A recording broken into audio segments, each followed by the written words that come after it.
അസ്സലാമലൈക്കും, welcome to channel. So നമ്മൾ ഇന്ന് ചെയ്യാൻ പോകുന്നത് ബ്രെഡ് വെച്ചിട്ട് ഒരു കിഡിലൻ സ്നാക്ക് റെസിപ്പിയാണ്. വളരെ പെട്ടെന്ന് റെഡിയാക്കാവുന്നതാണ്. അപ്പൊ നമുക്ക് അതെങ്ങനെയാണെന്ന് നോക്കാം. അപ്പൊ ആദ്യം തന്നെ ഞാനിവിടെ 4 ബ്രെഡാണ് എടുത്തിരിക്കുന്നത്. വീറ്റ് ബ്രെഡ് അല്ല, നമ്മുടെ സാധാ വൈറ്റ് ബ്രെഡ് ആണ് എടുത്തിരിക്കുന്നത്. ബ്രെഡിന് നമുക്ക് കുറച്ച് വെള്ളത്തിൽ ഒന്ന് സോക്ക് ചെയ്തെടുക്കണം. ഇനി നമുക്ക് സോക്ക് ചെയ്തിട്ട് നല്ല പോലെ ഒന്ന് പിഴിഞ്ഞെടുക്കണം. തീരെ വെള്ളം ഇല്ലാതെ എടുക്കണം. ഇപ്പൊ ഞാൻ ഫുൾ വെള്ളം ഒന്ന് പിഴിഞ്ഞെടുത്തിട്ടുണ്ട്. ഇനി ഇതൊക്കെ നമുക്കൊന്ന് കുറച്ച് നേരം ഒന്ന് റെസ്റ്റ് ചെയ്യാനായിട്ട് മാറ്റി വെക്കാം. അപ്പൊ നമ്മള് ബ്രെഡിനെ ഒന്ന് സോക്ക് ചെയ്ത് പിഴിഞ്ഞെടുത്ത് വെച്ചിട്ടുണ്ട്. അപ്പൊ ഞാനത് ഈ പാത്രത്തിലോട്ട് മാറ്റുവാണ്. ഇനി നമുക്ക് കൈ കൊണ്ടൊന്ന് പൊടിച്ചിട്ട് കൊടുക്കാം. ഇനി ഞാൻ ഇതിനകത്തേക്ക് കുറച്ച് സവാള, അതുപോലെ വെളുത്തുള്ളി, നമ്മുടെ പച്ചമുളക്, ഇഞ്ചി എല്ലാം കൂടെ ഒന്ന് ചെറുതായിട്ടൊന്ന് അരിഞ്ഞ് വെച്ചിരിക്കുന്നതാണ്. അത് നമുക്ക് കുറച്ച് ഇതിനകത്തേക്ക് ചേർത്ത് കൊടുക്കാം. ഇനി അതൊന്ന് നല്ലപോലെ മിക്സ് ചെയ്യാം.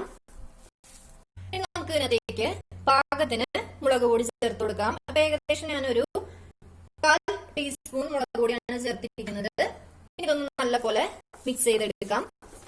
ഇപ്പൊ നമുക്ക് ഇതിനകത്ത് വേണമെന്നുണ്ടെങ്കിൽ കുറച്ച് സോസ് ഒക്കെ ചേർത്ത് കൊടുക്കാം. അപ്പൊ ഞാൻ സോസ് ഒന്നും ചേർക്കുന്നില്ല. ഇനി നമുക്ക് പാകത്തിന് ഉപ്പ് ചേർത്ത് കൊടുക്കാം. എന്നിട്ടൊന്ന് നല്ലപോലെ കൈവച്ച് തന്നെ മിക്സ് ചെയ്തെടുക്കാം. ഇതിനകത്തേക്ക് ഒരു 1/4 ടീസ്പൂണോളം ഗരം മസാല ചേർത്ത് കൊടുക്കുന്നുണ്ട്. ഒരു നുള്ള് മഞ്ഞൾപ്പൊടിയും കൂടെ ചേർത്ത് കൊടുക്കുന്നുണ്ട്. ഇനി ഇതെല്ലാം കൂടെ ഒന്ന് നല്ലപോലെ മിക്സ് ചെയ്തെടുക്കാം. അപ്പൊ നമ്മുടെ മിക്സ് ഇവിടെ റെഡി ആയിട്ടുണ്ട്. ഇനി നമുക്ക് ഇതൊന്ന് ഫ്രൈ ചെയ്തെടുക്കാം. അപ്പൊ ഞാൻ എണ്ണ വെച്ചിട്ട് നല്ലപോലെ ചൂടായിട്ടുണ്ട്. ഇനി ഞാനൊന്ന് മീഡിയം സിമ്മിലോട്ട് തീ മാറ്റുവാണ്.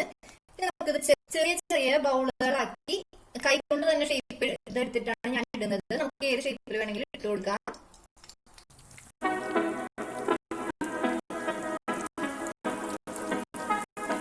അപ്പൊ നമുക്ക് ഇനി ഒന്ന് തിരിച്ചിട്ട് കൊടുക്കാം. ഒരു ഭാഗം റെഡി ആയിട്ടുണ്ട്. അപ്പൊ നമ്മുടെ സ്നാക്ക് ഇവിടെ റെഡി ആയിട്ടുണ്ട്. ഇനി നമുക്ക് ഗ്യാസ് ഓഫ് ചെയ്യാം.